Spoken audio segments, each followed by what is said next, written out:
What's going on, FPL managers? Welcome to a new deadline stream. Well, it's pre-deadline because it's usually at 11 at this time, isn't it? But the early kickoff has been postponed due to COVID and many other matches this week. So we've only got 5 fixtures to talk about. The deadline is in about 2.5 hours' time, so plenty of time to talk about our decisions. I'm joined by Andy, aka FPL Sonaldo, and Pras.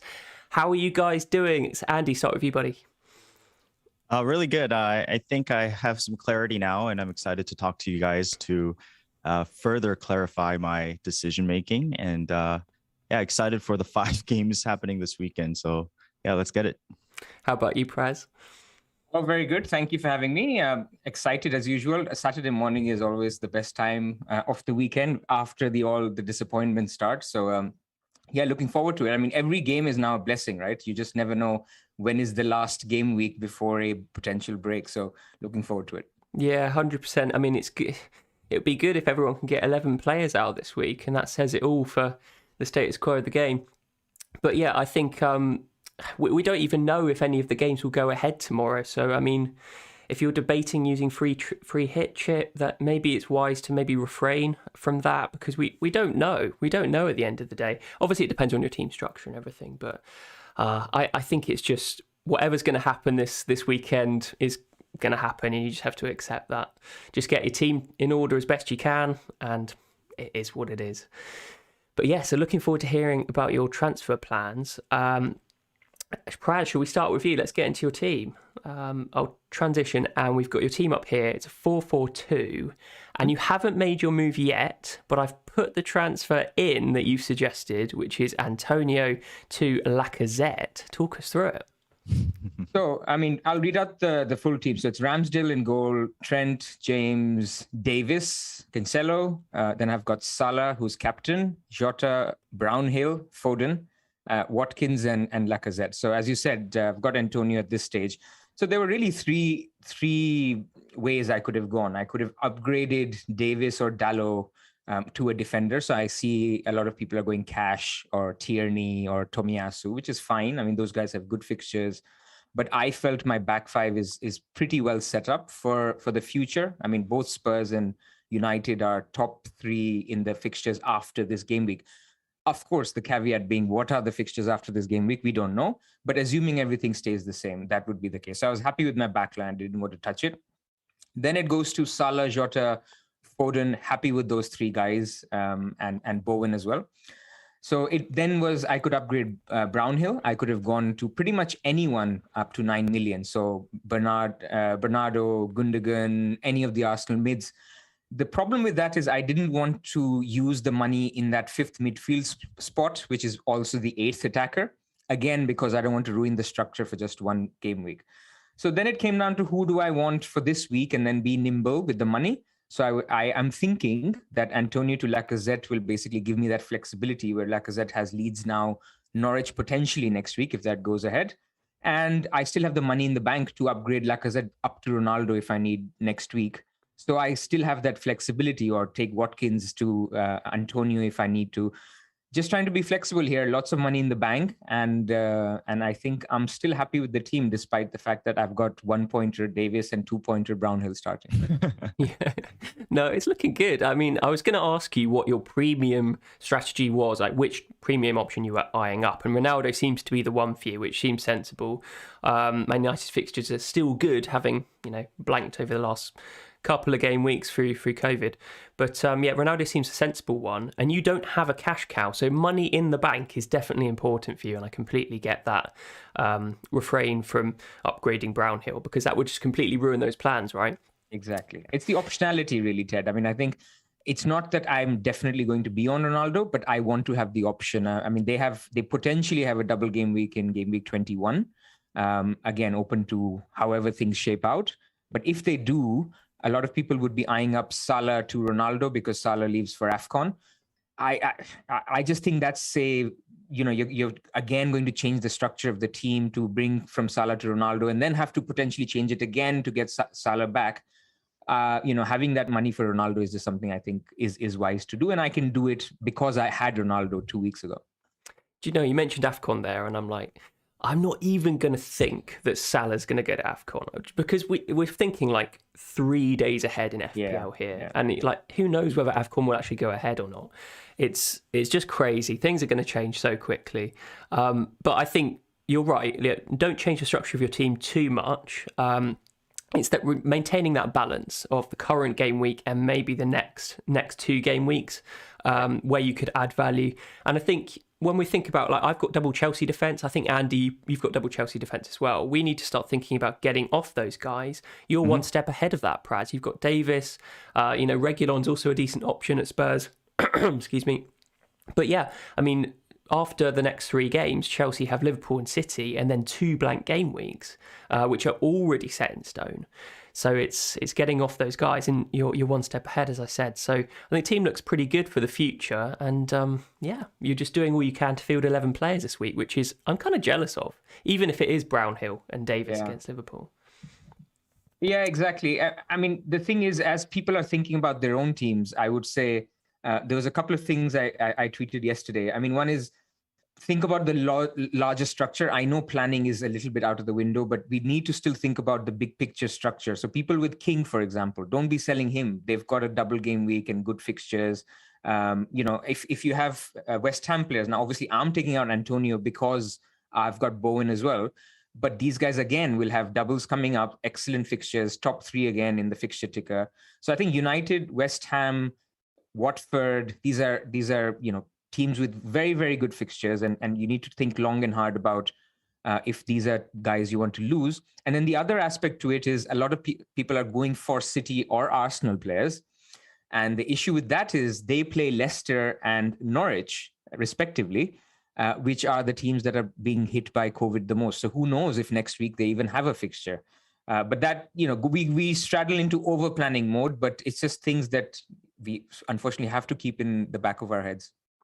So let's talk about Lacazette in particular, because I thought Arsenal were... I couldn't believe how well they played against West Ham. It was completely surprising. And Martinelli, who has bought in this week, seemed a really good option. Lacazette looked on the ball. Andy, what do you think about Praz's pick of Lacazette? It seems like the community darling at the moment. Yeah, I think I'll explain why I got to Lacazette. I don't think he's the option for me in the attacking for Arsenal that I want to get to, but it makes sense because of my option to keep Ronaldo open. But what I saw in this so Aubameyang is obviously in trouble and probably will leave soon, right? And on surface level, you can think, okay, what is the Aubameyang effect? Is that what I'm asking myself? On surface level, mentally, the players are going to, wake up and try to focus more and kind of, show how serious they are. But tactically speaking as well, Aubameyang leaving Arsenal benefits the team greatly. And I'll explain why. So they played a 4-4-1-1. Previously, they were kind of playing a 4-2-2-2, which catered towards ESR. But in a 4-4-1-1, what happens is Lacazette played top, Odegaard right behind him, and you had Martinelli and Saka on the wings, right? And so when Aubameyang plays, he his zonal runs and the space he takes up interferes with the guy on the left because he loves to make those left to central, 45-degree runs, right? With Laka, you have a totally different type of false 9, deep lying forward player, right? He's dropping deep, very balanced heat map. He's on the left, he's on the right. And we saw in this game, the first goal, he dropped deep, made a great pass for Martinelli. Second, he got a penalty as well where he was making a good run as well. But what happens is he'll come, receive the ball, and you'll have guys like Martinelli, Saka make those 45-degree great runs. So the team itself, Arsenal, is getting better with Lacazette. And I'm very excited to see what happens from here on out. And we saw it in this game as well. It allows for tactical flexibility. And I like this false 9 role that he has. Of course, he's going to get substituted. He kind of runs out of gas after 60 minutes. Preferably, I would like Martinelli, possibly Saka as well. I think Saka had a bunch of key passes as well. However, because I want to keep Ronaldo as an option and I don't want to sell Watkins or Josh King, as Pras mentioned, in Gameweek 21, they might possibly have a double. I need to get Hwang to Ronaldo somehow, and it allows me from Hwang to Lacazette right now, which will keep that option open later. And later, we're going to talk about how we need to downgrade Alonso eventually. which will create funds. Again, I have like 5.4 in the bank right now. So this is why I'm leaning towards Lacazette. I think he's a good option. And the My next answer two is game very weeks. simple. Sorry to interrupt. Go ahead. No, I was gonna say I mean, come on, it's Leeds and Norwich. That's why I went for it. I mean, Leeds are completely destroyed with, Calvin Phillips. When he's out, they concede a goal or two. Arsenal looking good. So for me, it was basically get the guy who in the short term is going to do well. With Oba, it's almost like you have to jump on the opportunity when you know that Laka's going to start up front. I do agree that Saka has the best underlyings, despite the fact that ESR has got more points. If people are looking in midfield, I think Saka is the guy. Martinelli has also got good stats, but then you have to kind of have faith in the minutes because he may share minutes with ESR, potentially Odegaard if ESR plays in the middle. So yeah, I think it was a really good bit of analysis there, Andy. That I think I hadn't really clicked before you'd said that, and it's like, well, Saka just probably goes to the next level in FPL about desirability, and Arsenal start playing almost like Liverpool, where Lacazette becomes a Firmino role and Martinelli and Saka become the Salah and Mane roles. Obviously, there's a major disparity in, not a major disparity in ability, because that's not fair to Martinelli and Saka, but Mane and Salah are obviously fantastic players. But it also has knock-on effects about the potential for Smith Rowe for me, because if you've got a player who's dropping a little bit deeper as a number 9, there's less need for a number 10, and Arsenal can play with a 3 in midfield, which isn't necessarily Smith Rowe's best role, which is maybe explains why he's not started the last couple of games. Yes, I know he's had an injury, but it'll be interesting to monitor that strategical change from Arteta. Don't know whether it was just for West Ham, whether they'll revert back to a different a way of playing in the future, but if they continue to play this way, which clearly it works, then definitely knock-on effects for certain key players in FPL. So definitely one to monitor. Sorry, go on. Yeah, Ted, and to get back to Pras's point, let's go to the surface level stuff. 2 great fixtures. They have a long run of good fixtures. I don't think they play Liverpool or Man City till 33. I don't know exactly, but something like that. They're in form, right? There's some sort of fighting spirit in the team. And there's a lot of key good players. Tomiyasu is proving himself to be a great right back, ESR, a great young talent. Martinelli, just such a good player. Saka, a great player. I think we need an attacking asset, and I'm very excited to have Laka for the next 2. I'm most likely going there.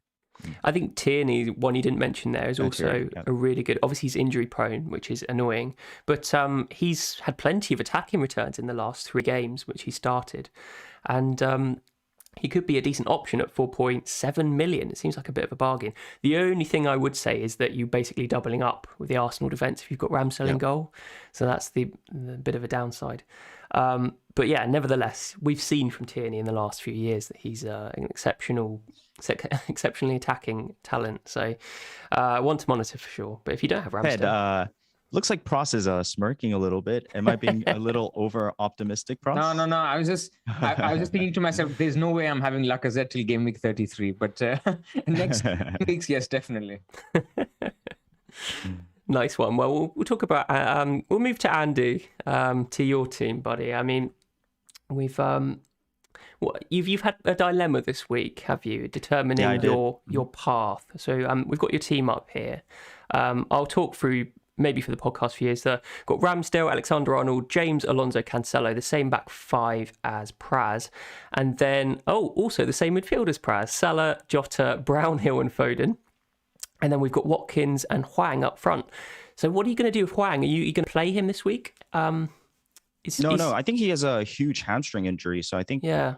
Actually, I don't know exactly how long, but I doubt he plays this week. Because hamstrings are tricky, right? They usually take at least a couple of weeks, from what I know. There's a chance, I think they said he might be okay, but interesting. He won't start because Jimenez is back, right? And he was obviously out over the weekend. I mean, he's an asset that, he's Korean, so people might think I'm holding on to dear life, but it's not that. I just never had the chance to ship him out. He's been really not great in the last 5, 6, 7 game weeks. But again, Ted, so the clarity that came was this. Essentially, it came down to what Pras mentioned. Do I want Ronaldo to be an option? when I moved down to Watkins from Ronaldo, the whole idea was to move back to him with the money in the bank. But Watkins is now a great option, right? I don't think he's the most explosive option, but there's no forwards to go to, so I'm just going to keep him. Which means that if I want to keep Watkins and Josh King, I need to find a way to get Hwang to Ronaldo. And the only way to do that is to downgrade Alonso to a 3.9 in Williams, and I'll have like 0.1 to work with.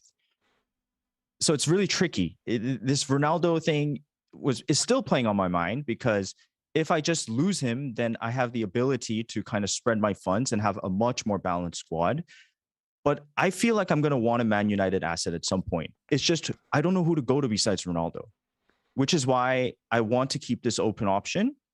And, I've been thinking about Livramento to someone like Ben Davis and, even to a Williams right now. I don't know, right? But I think that Hwang to Lacazette makes sense for my team, because I can attack the potential in the next 2 game weeks.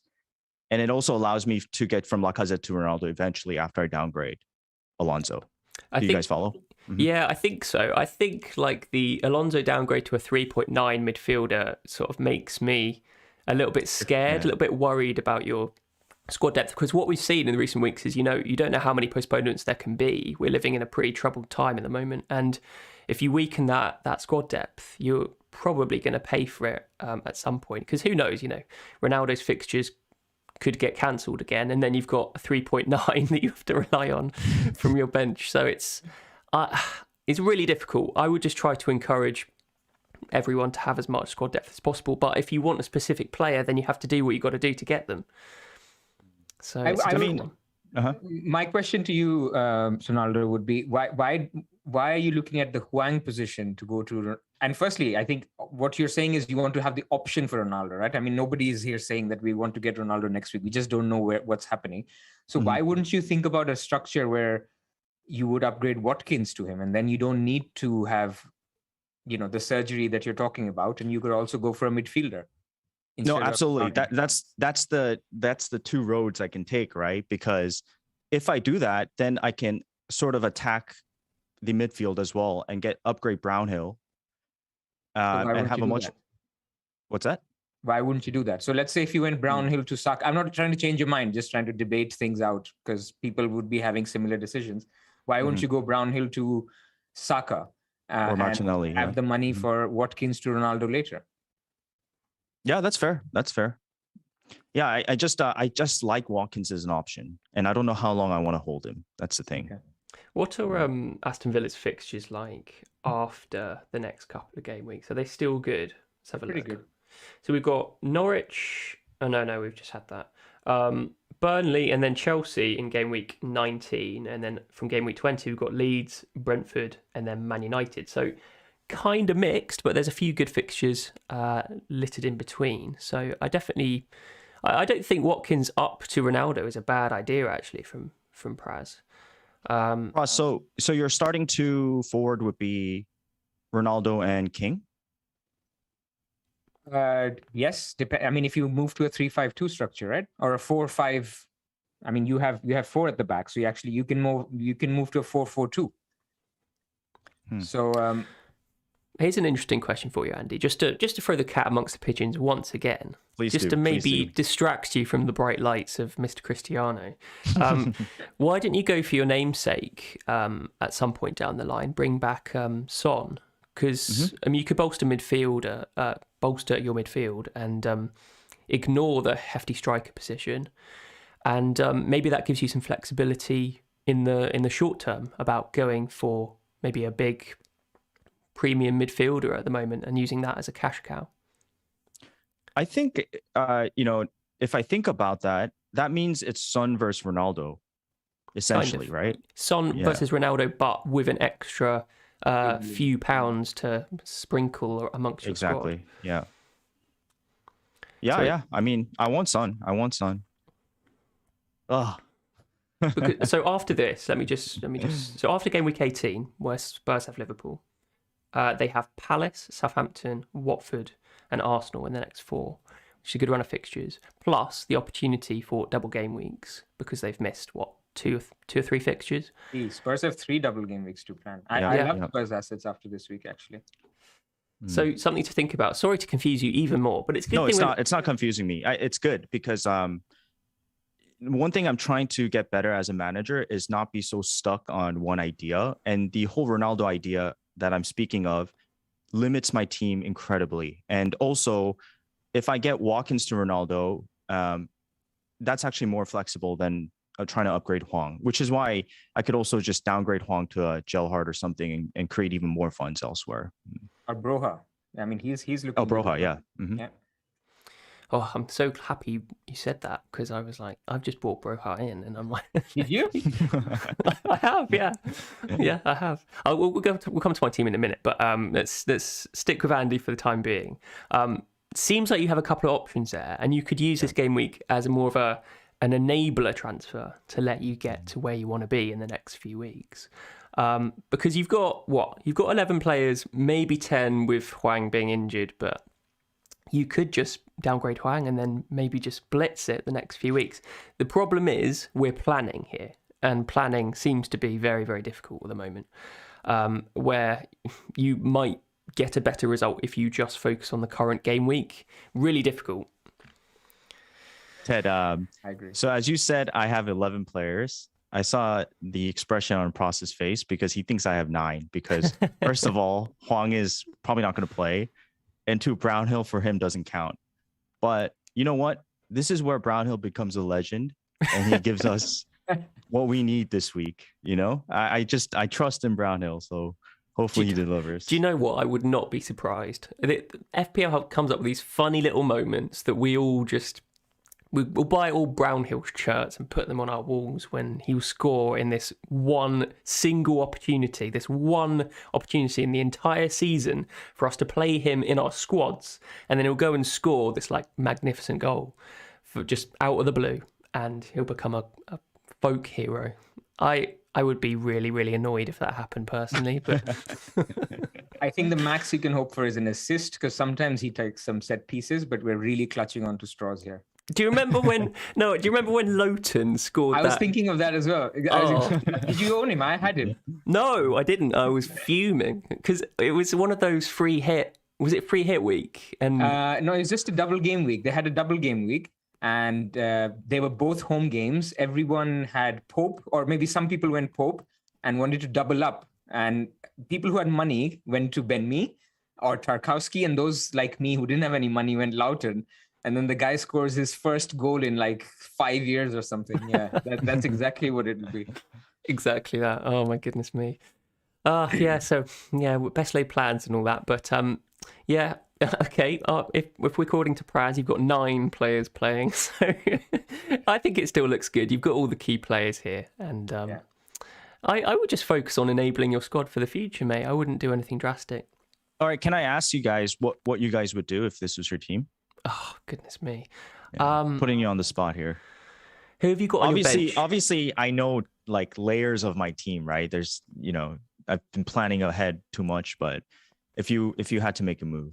So if this was a normal game week, you would be playing a 4-4-2 with Bowen and King coming in for Brownhill and Hwang.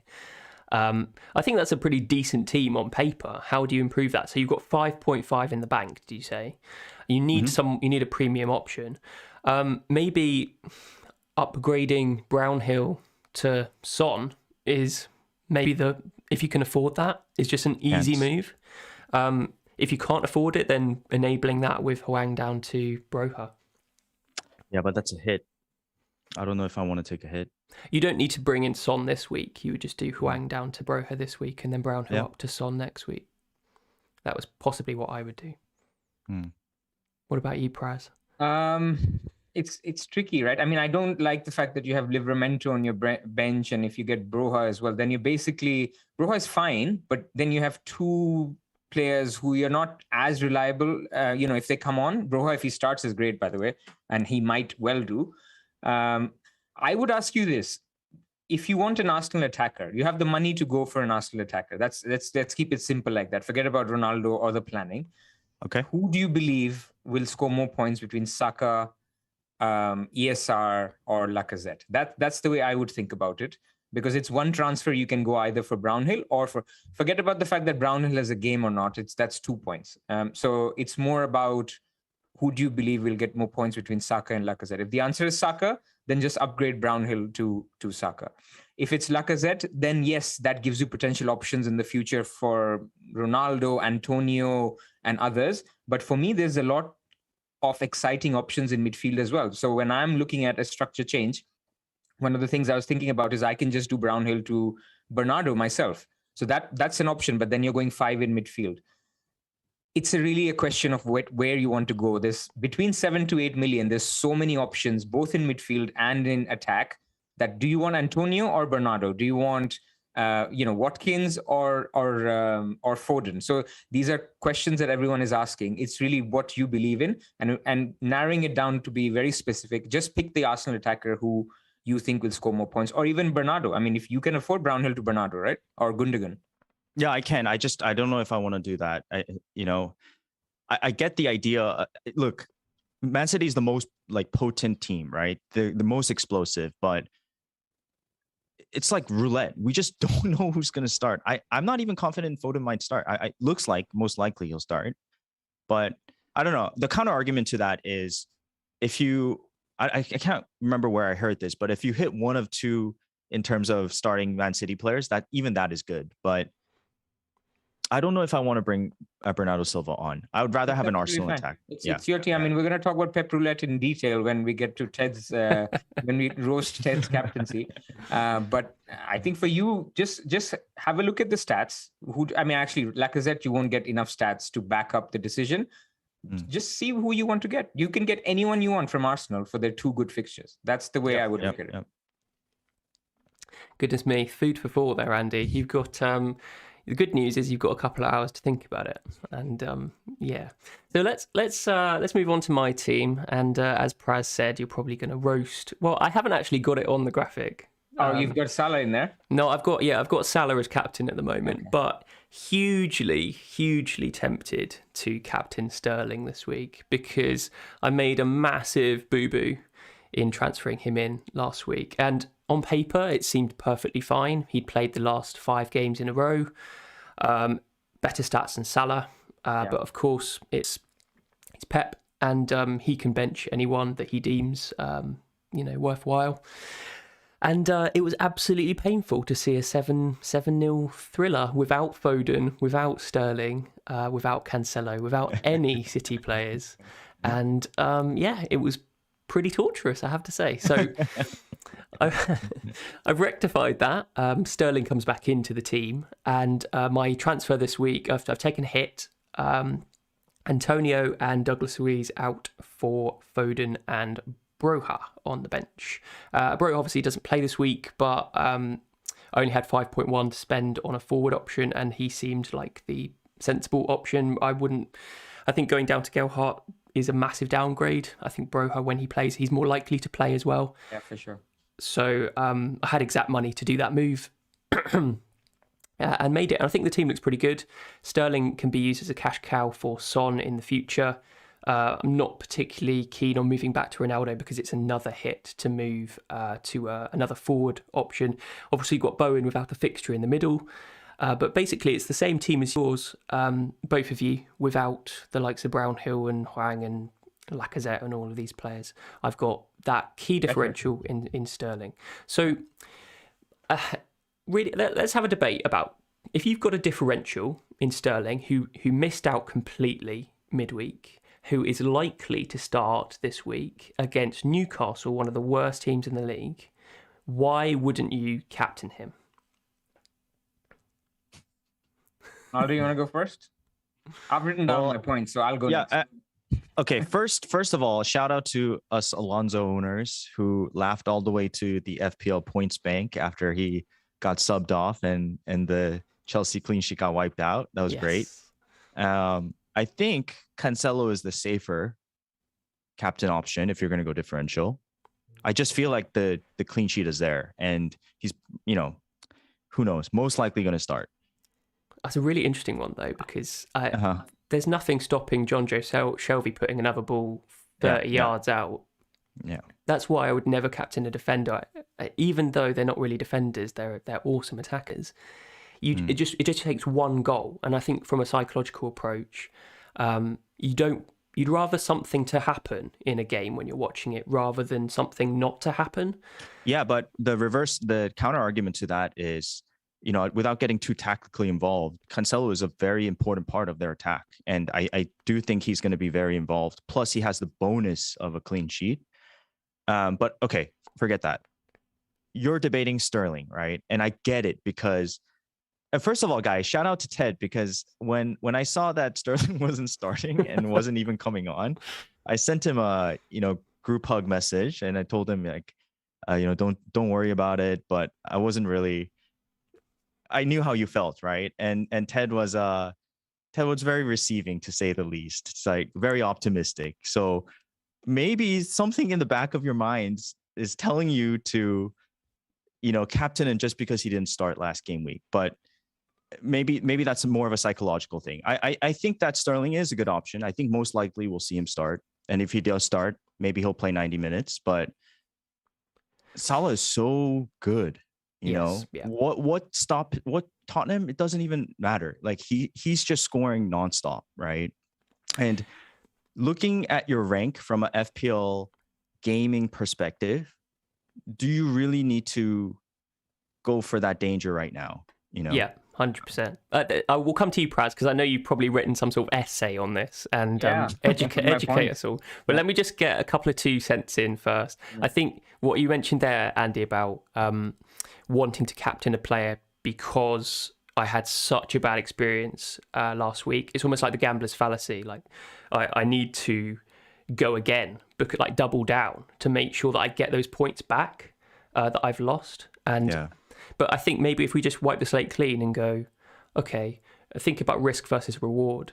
If I captain Salah, I've got a huge upside. I'm either going to be massively happy at the end of this week, or if he blanks or even doesn't start, and I captain Salah, or I mean massively upset if it doesn't happen. Whereas if you captain Salah, you're probably not going to feel too upset or too happy at either time. I'm like sort of in the middle here.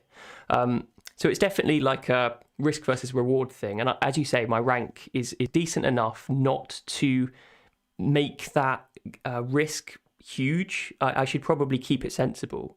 And just having Sterling in my team is enough of a differential in itself.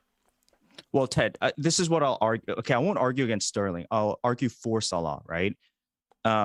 Look, the way you play FPL is up to you. You don't have to think about rank and try to be so protective all the time and just have fun, right? But we obviously care about rank a little bit, but it's not even about the rank.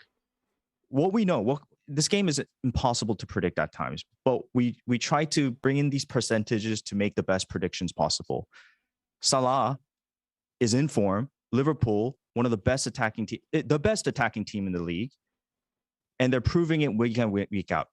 So we can predict somewhat that Salah is going to do well. Tottenham, 2-3 week break, however many games missing. I don't know what players are playing. We just don't know anything right now about Tottenham. They're coming. They could be great. They could be bad, but most likely we don't know, right? Yeah. We know Salah is great. Yeah. And if he wasn't performing and his EO was high, it makes sense, but he's performing as well. So I would convince you to stick it to Salah. Absolutely. This is a good counselling session for me. Well, Praz, you're itching to come into this discussion, so let's go to you, buddy. Talk me out of it. Well, I'm not going to talk you out of it. I'm just going to give you the pros and cons and you decide. I mean, ultimately, firstly, I think we overplay the captaincy. It's basically the way I think about it is you could go with your 11 or 10 in this case and 2 Salahs, or you could go with your 10 and 1 extra Sterling. So it's just 1 extra player. So it's not that big of a call. I mean, if you didn't own Salah and you were going Sterling captain, that's a completely different gamble.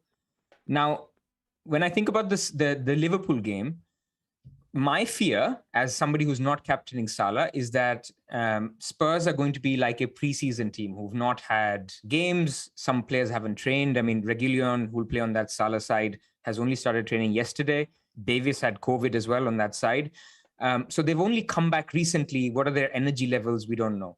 So there is a risk that you have this, silky team that have played midweek are smashing it, play against this rusty team that have come in. At the same time, you could also see a Conte masterclass, like how Everton came up against Chelsea midweek. And you just say, look, my team isn't ready. I'm going to be ultra defensive and I'm just going to make sure that no one scores here.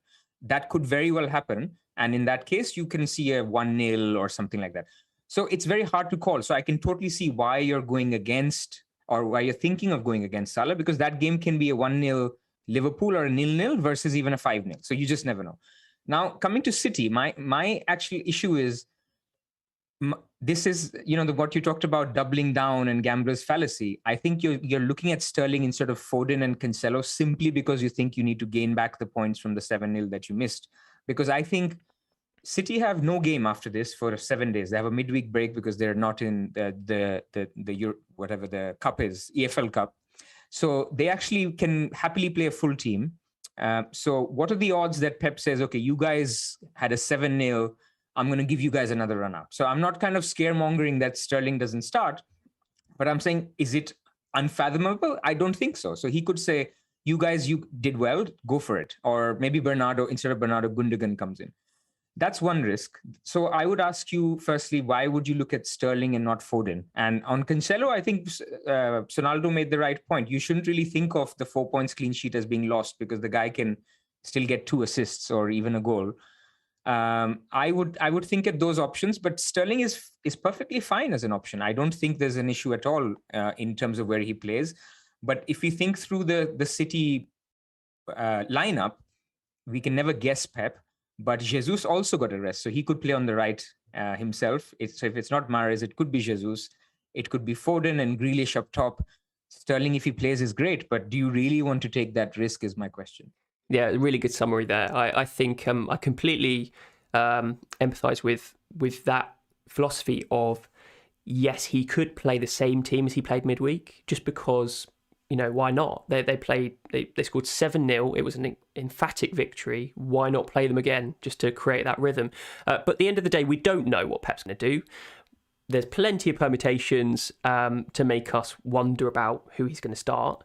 And I think I would just bring it back to, Salah is the man.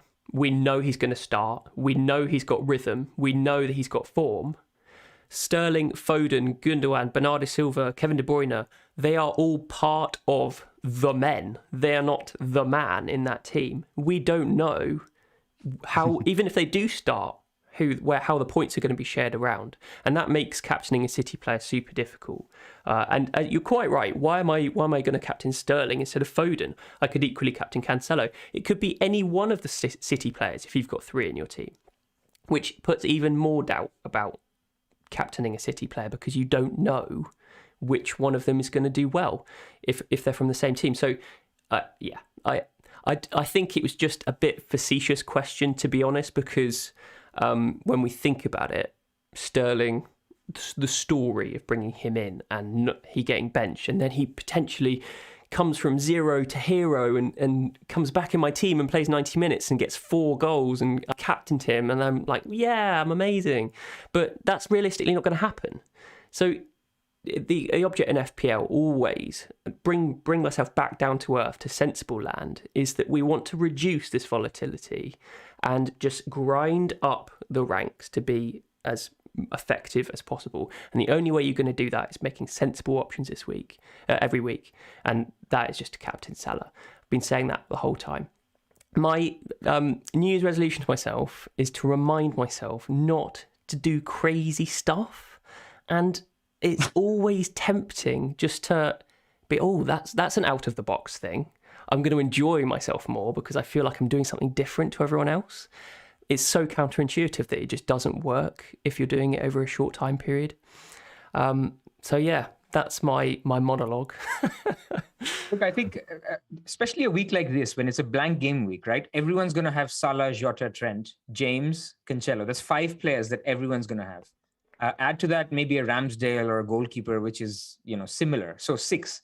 Then everyone's putting out maybe 10 players, maybe taking hits. So the way to differentiate, you having Sterling, I mean, this is the exact week where if he scores a brace, a hat trick, you will be miles ahead of the average without having to captain him. So you've already got that edge that other people don't have. I mean, I wish I had Sterling this week on a free transfer, where I would use this money not on Brownhill but Sterling. I don't want to do that because I don't want to waste a transfer, but it's a great spot to be in. So I don't think you need to double down as such. Having said that, there's a lot of people listening to this who are debating a City captaincy. I think if there was 1 week where you could go for it, this, like I said initially, you can easily see a Conte, 3 defensive midfielders, 5 at the back, and saying, look, my team is too tired. I'm just going to just defend here. And he knows how to defend. So it's conceivable. So if people are 300K in the ranks and, play this game for more than just wanting to be top 50K or whatever, having fun and going for somebody, I think as a punt, a City player is a great option. And I think for me personally, I think Cancelo is the second best option. Yeah, interesting. Yeah. Really big dilemma, I think. Really big dilemma. But yeah, I'm not going to sway. I'm going to captain Salah like a sensible human and be happy. You know what's happened here today is during my section, I got more questions than answers. And I think the same's happening for you, Ted. So make your own decisions. You just settled him on Salah. What are you saying?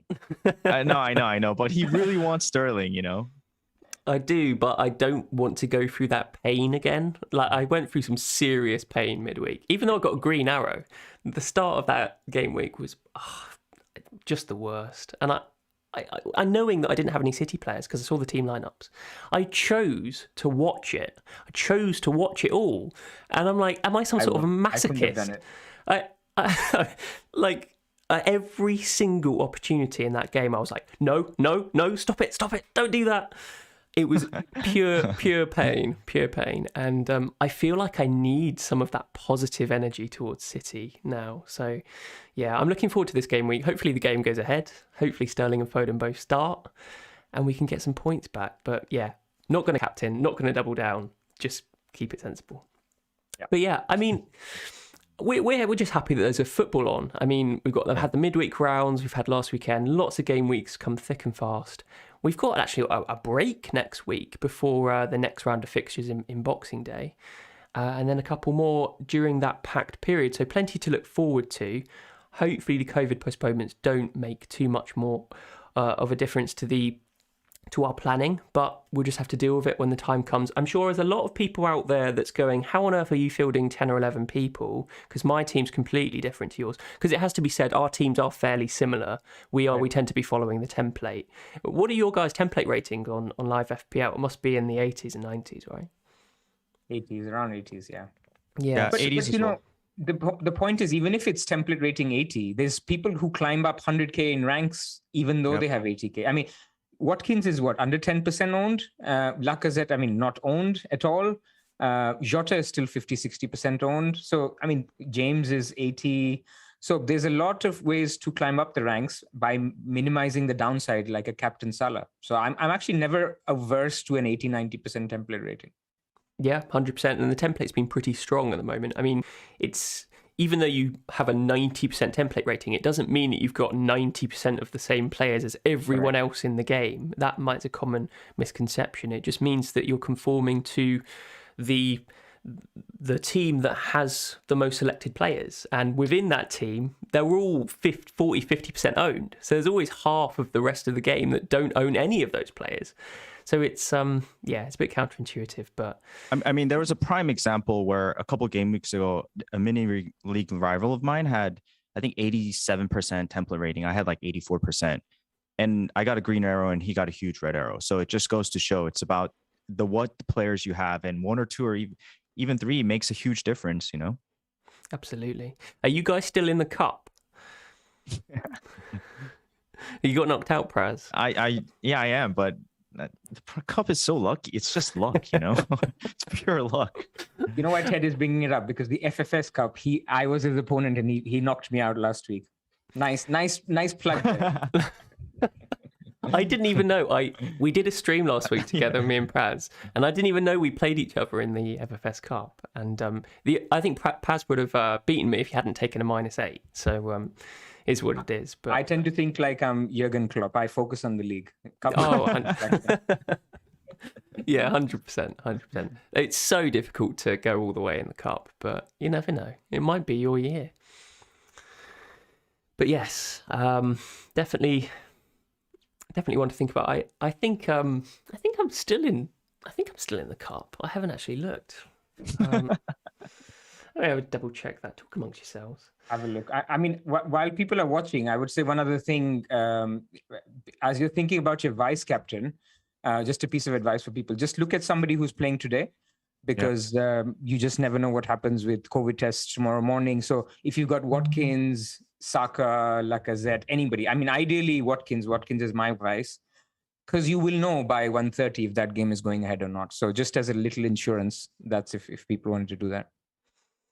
I think that's sensible, Pras, but I also feel like I just want to keep the VC on Foden. I feel like if I get both games wrong, both games get canceled, so be it. You know, I would prefer to keep it on Foden than do Watkins, but I see the logic there. I mean, it's very unlikely that you're ever going to get a vice switch anyway. I mean, the Liverpool camp seemed pretty decent on the COVID stuff, so. Yeah, I guess it would just be down to Spurs, but they seem to have plenty of time off to recover from it. So I think that fixture's probably going to go ahead. It would be very surprising if it didn't. And so, yeah, it may be superfluous just to talk about the vice captain. But yeah, I completely agree with you, Pras. Like, just knowing that you have a fixture that is going to go ahead, which is very likely in a few hours' time in Aston Villa. Burnley, just put it on someone that you know is definitely going to play, like Watkins. Good, decent form at the moment. What did you make of Watkins in that match? Because some people were saying he's a bit lucky with his points, but I thought he played pretty well. Well, I think the overall game was fine. He's always been, central. Obviously, the first assist was lucky. I mean, he was halfway line. Did you see that the holding-esque? Then Ramsey took the ball through. That shouldn't really be an assist, it is, of course, and we were lucky to get it. But of course, the second goal, you have to be in the right position to score. And I'm happier seeing a goal which is a tap-in in front of the net rather than a screamer, because the tap-in means that you're getting in the right positions. So yeah, I think he's good. And for people wondering what happens when Ings is back, I think his stats are actually better when Ings starts than when he doesn't. So even if Watkins moves a little bit to the left, he's really an inside forward. So I'm not concerned about that at all. Yeah, he does like to drift in and take a shot from the edge of the box, and he's got a decent foot on him actually, scoring those screamers. So, yeah, not too worried about that. But yeah, I agree with you. It was a little bit of a fortunate assist for that Ramsey goal. While we're on the stats, also, like I said, performance way better without Aubameyang, so that's one thing to consider as well. And maybe Ted, we could try to answer some popular dilemmas and questions, including. What Pras did is what to do with a guy like Antonio. Blank game week this week, but his fixtures after are great. Pras, would you advise to move off him? Antonio? Mm-hmm. Well, I think one West Ham attacker is needed after this game week. Putting aside any further postponements, I mean, with the fixtures, I just did actually the fixture ticker after this week. And Man United are number 1, West Ham are number 3, Everton are number 2, but we're not really on Everton at the moment. But when you have Man United and West Ham as the top 2 out of the top 3, I think you need to think about something. A lot of people obviously have grown frustrated with Antonio, with what he's done. But I think having one West Ham attacker would be nice. I'm doing it because I am selling because I have Bowen. I know Ted is selling without Bowen. But I think you must have some plans in the future to get a West Ham attacker, right? What? Who? Me? I mean, yeah. I've got Bowen. So you have? Oh, right. So we all do. So then it's easier to sell Antonio. Yeah, 100%. I mean, I don't know about you guys, but it's been such a frustrating hold, Antonio. And I mean, all I was watching in that Arsenal West Ham match was Antonio. That was the only player I was looking at. It was like 90 minutes just under the microscope, and he doesn't even try. He doesn't even want to. He just sort of throws his arms he like this. He spent like 20 minutes on right back. It was ridiculous. Not even to mention that when he was even playing at striker, he just doesn't look like he wants to score, and that's the first thing I want to see. So very, very weird, and it's very massive deterioration. It's very strange how he's massively kept up this 40% ownership. I'm sure that's going to slide now, but regardless, I'm definitely getting rid of one of my West Ham players because Bowen, I think, is enough. He's showing enough interest in shooting and creating. He's on set pieces. 100% Bowen's the one for me. Probably Antonio's going to come back next week and just punish all of the sellers, and everyone's going to go, how on earth do I get him back in my team? But yeah, from how he's looked on the pitch, it's just the easiest sell of the entire season for me. Yeah, and one aspect of planning for the double game weeks, again, with all the caveats of postponements, but in game week 21, where we're talking about a lot of the doubles happening, West Ham likely won't happen at that week because West Ham are still in the FL Cup and they're also still in the Europa League. So they don't actually have a lot of midweek fixtures remaining. So their doubles might happen in 26 or beyond. So even though they have good fixtures, it's not like there's a double coming up. Cool. Let's answer some questions in the chat. I'm sure there's plenty of dilemmas going around. Alan Correa was asking, do you think Jota will start? We saw Firmino back in the midweek games. He looked all right. Plenty of complimentary comments on Jota from Klopp, though. Do we think that Firmino gets some more time? Does that put risk for Jota? If the African Cup of Nations comes, Jota's almost necessary. So no need to sell Jota or anything like that. I think Jota starts, and it's not even about getting 90 minutes. I'm happy with 30 minutes of Jota as well. Like, even this last game, his goal, he missed that header, another big chance. And I think he had another big chance that he missed. The chances will come with Jota. It's just a matter of, is he finishing that day or not? Firmino, he's just coming back from a hamstring injury. I'm sure Klopp's going to ease him back into it. And Jota's in form. Like, why wouldn't he start him? Yeah, 100%. And he's a completely different type of player as well, and seems to be in the right place at the right time. I know you posted something on Twitter saying, Pras, saying, being in the right place is better than, is more more useful to FPL managers than being a technically good finisher. And I probably would agree with that, especially if you're getting those big chances. The issue with those sorts of players is that if the big chances start depleting for some reason, i.e. the team confidence goes down, they start knitting together passes, then those players become worse because they can't construct something out of nothing. Right. But yeah, which is Werner, basically Werner last season. I mean, Gundogan's exactly the same. It's like positionally astute players versus technically capable overperformers. Those are the two categories that we have in FPL. But yeah, I mean, it's just personal preference. But Jota just is an absolute no-brainer keep at the moment. Right. Eddie Case was asking, should he get Martinelli or Odegaard for Gallagher to make 9 players? Difficult one. Gallagher is a good long-term hold, in my opinion, but I think Arsenal players are showing some promise at the moment. Yeah, the risk is Martinelli rotates with ESR. I mean, a lot of Arsenal fans actually think that ESR might start because Martinelli had a cramp. But of course, this question is more long-term. But then if the question is more long-term, I think Gallagher is superb as a long-term option. We now have 2 games of seeing Hughes start. So Gallagher has been number 10. He will continue to be in the points. It's very unfortunate for Gallagher owners, actually, that he's missed out on a plum fixture this week. I think if I can help here, if we're just breaking down not Gallagher, but Arsenal assets, Odegaard, I'm not very confident with. I'm strictly talking about Arsenal midfielders. Saka is the safe one. I think he'll start consistently, and the benefit of Lacazette playing that false 9 role will greatly enhance his, runs into the box. I think the really fun one is Martinelli, and if I could take a punt on someone, it'd be Martinelli because the guy's a baller. But it's just a matter of injuries as well as that rotation with ESR being an issue.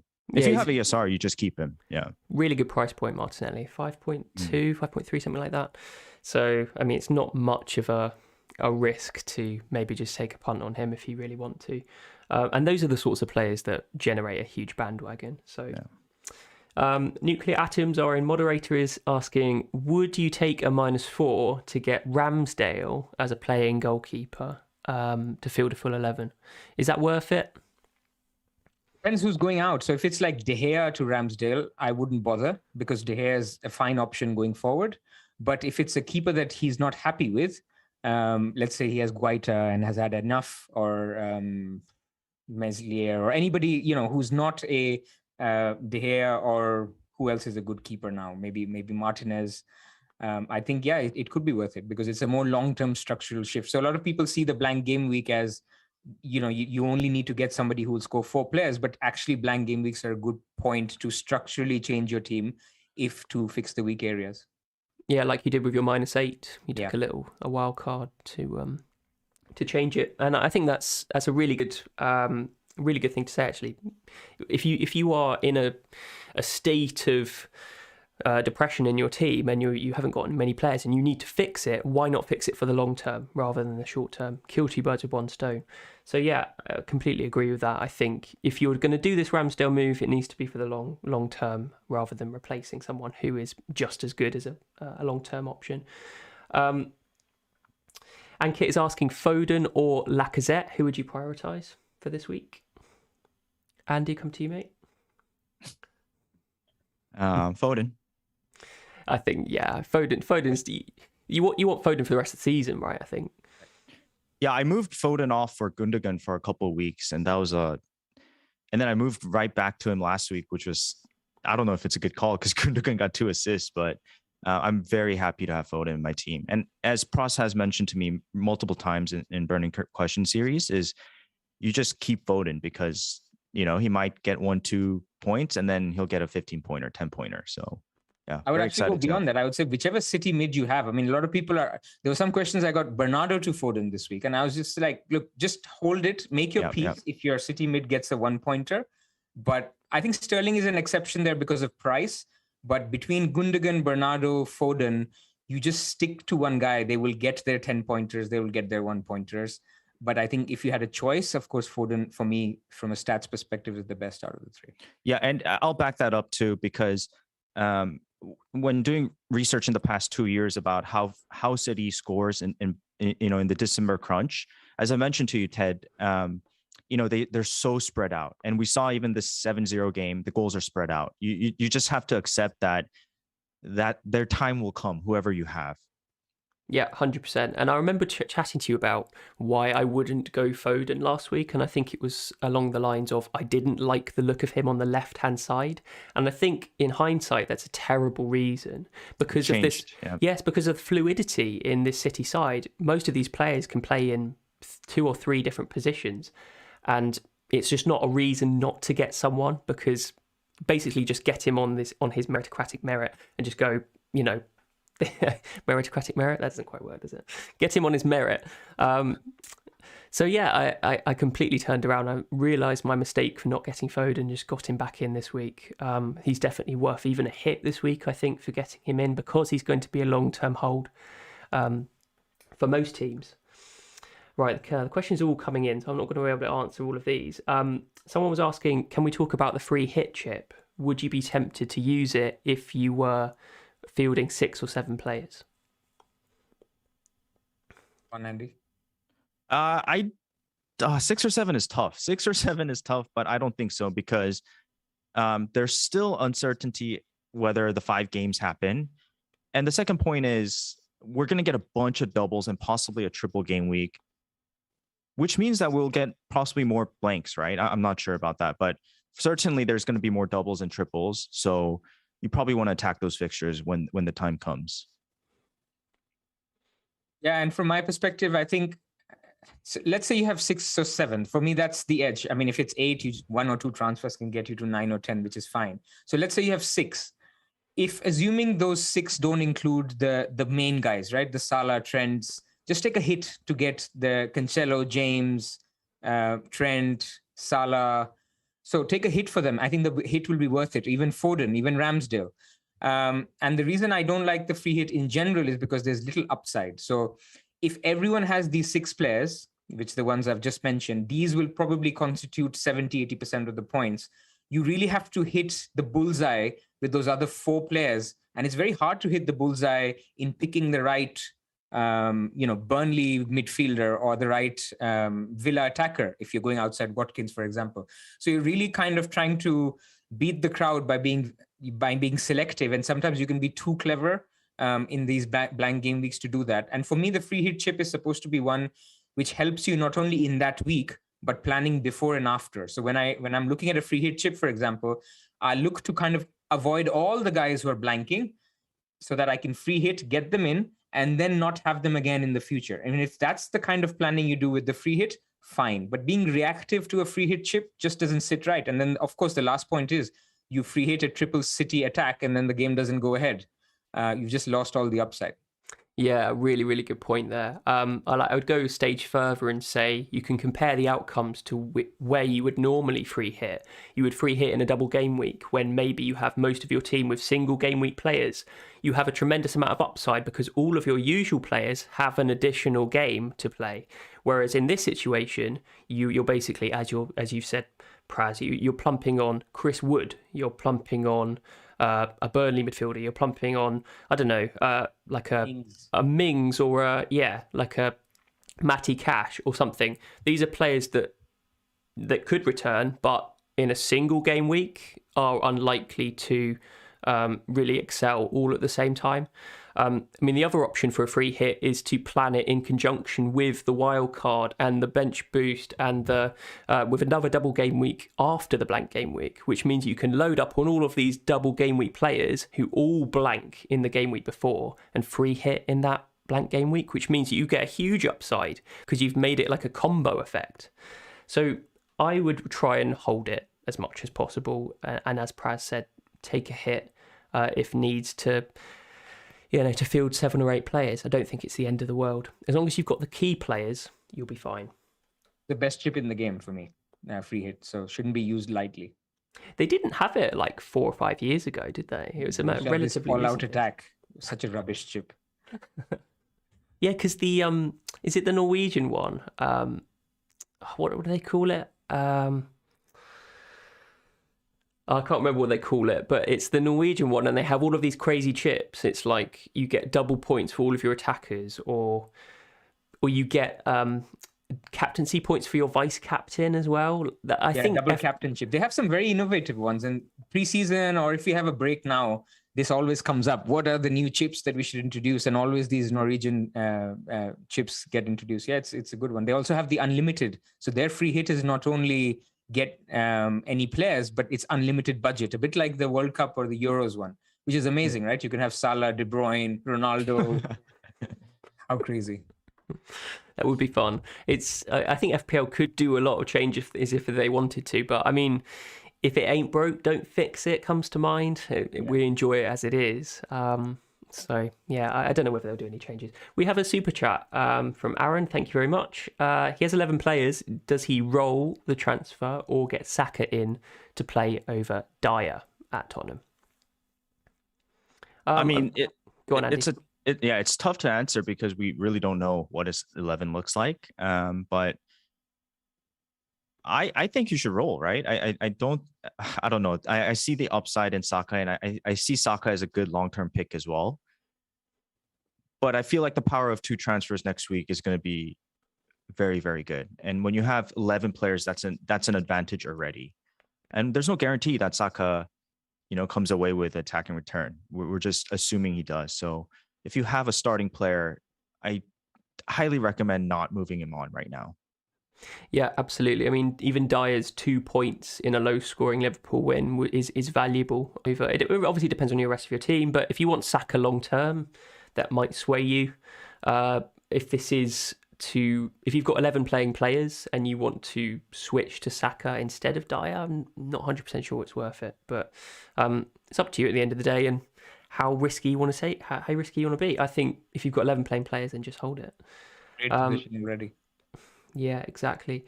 Plenty more questions, but I think we probably need to end it soon because I need to actually go somewhere at 12:30. So thank you everyone for joining. Huge amount of people watching the stream, so thank you very much for hope any of the questions have been useful, gain inspiration from our squads and the counselling that I've received from not captaining Sterling. So I'm grateful for that, chaps.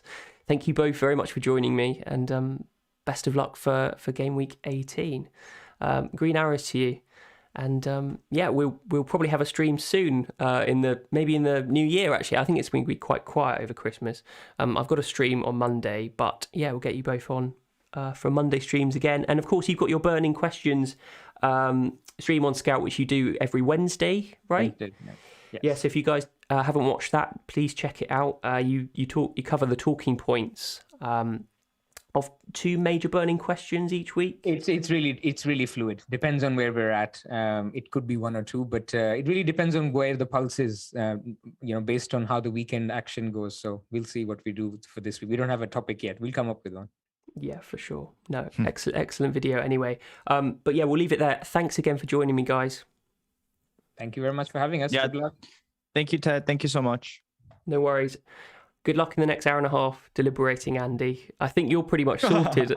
You're sorted, Pras, aren't you? Definitely going to make that I'm pretty Antonio. much done, unless there's any surprises. I'm waiting for the City predicted lineup. So Emma does one on Twitter, as well as there's a newsletter called 11ify. These 2 guys basically take fans' predictions and then they do a weighted average. I always look out for that, especially for City. So if I see more than 80% confidence on Gundogan or something, then I could look at Brownhill to Gundogan. But as I said, I think most likely I'll do Lacazette. Please, Sterling. That would be nice. Right, we'll leave it there, chaps. Thank you again. And right. Yeah, see you later.